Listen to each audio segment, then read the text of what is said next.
Now you're going to hear 3 stories where reality becomes scarier than any fantasy. Ready to find out what happened? Then let's dive in. A troupe of traveling performers puts on a show in the royal palace.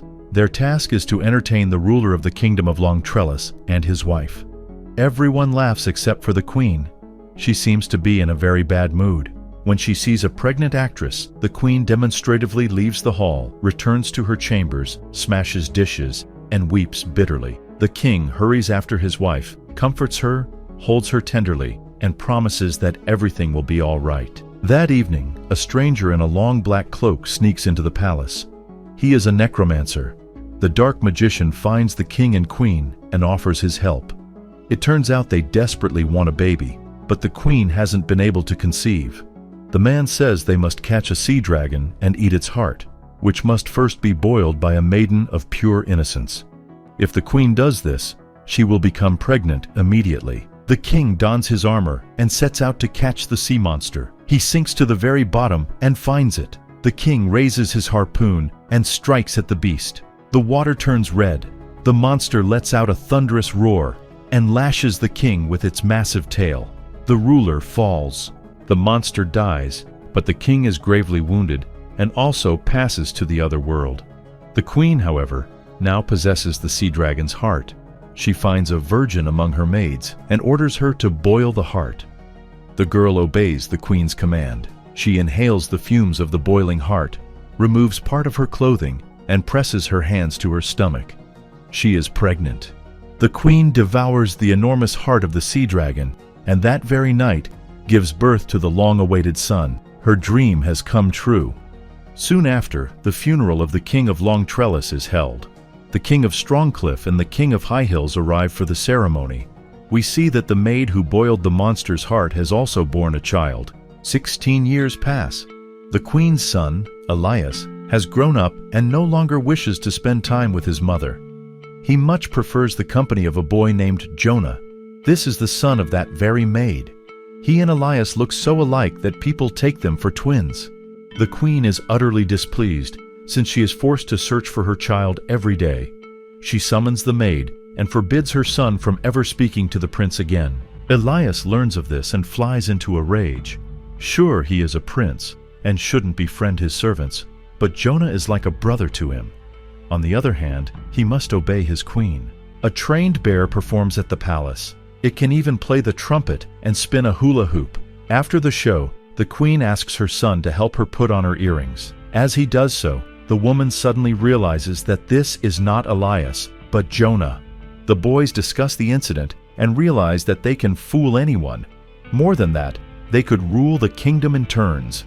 The queen overhears their conversation and bursts into fury. When Jonah leaves Elias's chamber, someone attacks him. It is the queen herself. She wants to get rid of her son's double. The boy barely manages to escape and hide from her. The next morning, Jonah leaves the city. He doesn't tell Elias what happened to him. Before departing, Jonah creates a small enchanted stream. By the color of its waters, Elias will be able to know what is happening to his dearest friend. The prince comes to that spot and checks if Jonah is well every day. He sees the clear, flowing water and understands that everything is fine. But one day the stream turns red, and Prince Elias immediately rushes off in search of his best friend. The queen is in despair. Her only beloved son has vanished without a trace. She searches for Elias herself, but the boy is nowhere to be found. Once again, the queen turns to the necromancer. He tells her that one cannot separate what is inseparable and offers his aid, but this time, she will have to pay an even greater price. Prince Elias makes his way to a mountain village and learns that Jonah had been living there, but 5 days earlier had gone hunting and never returned. In truth, the boy had fallen into a rocky cavern and injured his leg.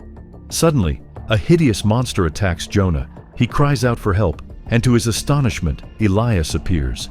The prince defeats the creature with his dagger. Elias helps his friend out of the cavern. Each of them returns to his own home. We see the monster in the cave slowly take on the form of the Queen of Long Trellis. The King of High Hills has little interest in running the affairs of state. He much prefers the natural sciences. He has a daughter, Princess Violet. She is very sweet and naive, loves to sing and play musical instruments, and is especially fond of reading chivalric romances. Violet dreams of meeting a worthy suitor and marrying him. The girl asks her father to help her find a good husband, one who is brave, strong, and handsome. But the King of High Hills doesn't care much about his daughter's fate. The ruler has a far more important passion. He dreams of raising a giant flea. Day by day, the insect grows larger and larger until it reaches the size of a cat. The king regularly feeds his strange pet with raw meat. Before long, the flea grows to the size of a pig. It begins to have trouble breathing, and the king summons the court physician. Unfortunately, medicine proves powerless, and the monstrous flea departs this world. The king is devastated. That's when he conceives a new mad idea. The monarch gives Violet several beautiful dresses and announces that she will soon be married. The king hangs the hide of his enormous flea in the throne room and declares that he will give his beloved daughter Violet in marriage to whoever can guess to whom the skin once belonged. Many princes, lords, and marquises try to solve the king's riddle, but none give the right answer. Then a hideous ogre enters the throne room. Possessing a keen sense of smell, he immediately recognizes the hide as that of a flea. Bound by his word, the king must give him his daughter. Violet climbs to the castle rooftop, ready to step forward, but then resigns herself to her fate and goes to meet her groom with tears in her eyes. The giant ogre takes her to his cave, hidden among steep cliffs. The princess sees bones scattered everywhere. The ogre drags her onto his stone bed. One day, Violet notices a woman on the slope of a neighboring cliff, gathering herbs. The princess begs her for help, and the woman promises not to abandon the girl in her plight. The next day, several more people appear among the rocks. It turns out they are the sons of the herb-gathering woman. All of them are wandering acrobats. The youngest and most handsome of them carries Violet across the gorge on a tightrope. The ogre gives chase, but another acrobat cuts the rope, and the dreadful giant plunges into the abyss. Violet joins the circus performers and travels with them. But suddenly, an enraged ogre attacks. He has survived and seeks revenge for his stolen wife. The giant defeats all the members of the troupe, catches up to Violet, and demands that she climb onto his back so he can carry her back to his cave. The princess obeys, but seizes the moment and defeats the giant with a sharp knife. Violet returns to the palace to her gravely ill father and shows him the giant's severed head. The king falls to his knees before his daughter and begs her for forgiveness. The king of Strongcliff loves spending time in the company of various women. One day, he hears a singer with an extraordinary voice and wants to get to know her better. The king believes she is a beautiful young woman, so he finds out her address and sends her a box containing a precious necklace. However, it turns out that it's not a young beauty who lives there, but two elderly women who dye fabrics. Dora and Emma are sisters. They take turns trying on the king's gift and decide to keep it for themselves. Later in the evening, someone knocks insistently at their hut. It is the king himself. The ruler admits that he's fallen in love with the wonderful voice of an unknown singer and asks to be let inside. One of the sisters plays along, pretending to be very modest and innocent, and asks the monarch to come back in a week. 7 days later, the king knocks on their door again. One sister slides her finger through the crack, and the monarch covers it with kisses, while the other sister agrees to spend the night with the king, but on one condition: everything must take place in complete darkness. Emma makes special patches for Dora so that her skin doesn't look so old and wrinkled. Dora goes to the king's palace in the middle of the night. The servants put out all the lights, and the woman lies down in the monarch's bed. Emma is deeply worried about her sister. When morning comes, the king finally sees the appearance of his beloved and is horrified. He orders his guards to throw the old woman out the window, along with the blanket under which she had slept. However, Dora doesn't die. Dora is found by a local sorceress, who at first laughs at her, but then helps her get to the ground. Seeing how much pain and humiliation the old woman is suffering, she comforts her and gives her a drink of magical milk. After this, Dora transforms into a young and beautiful lady. The king goes hunting with his guards, hoping to catch a wild boar. In the forest, the monarch catches sight of a stunning beauty. The only garment she wears is her long, fiery red hair.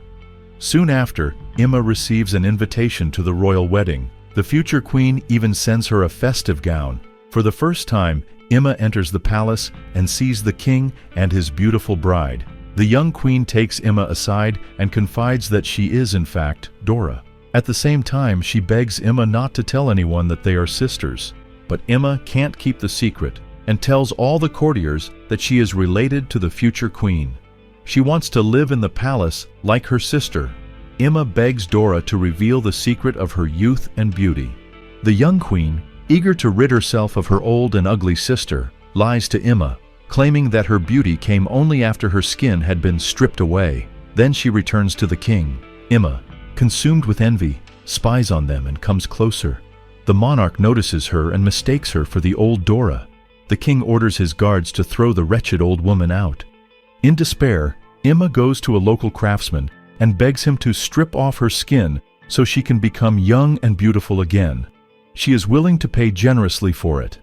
The man agrees, sharpens his knife, and sets to work. Emma returns to the city in a truly horrifying state. Soon, Violet's coronation takes place. The old father passes the throne to his brave daughter, and she becomes the new queen of High Hills. Elias, the new king of Long Trellis, and the king of Strongcliff, together with his beautiful wife, attend the ceremony. During the coronation, Dora realizes she is turning back into an old woman and flees the palace in terror.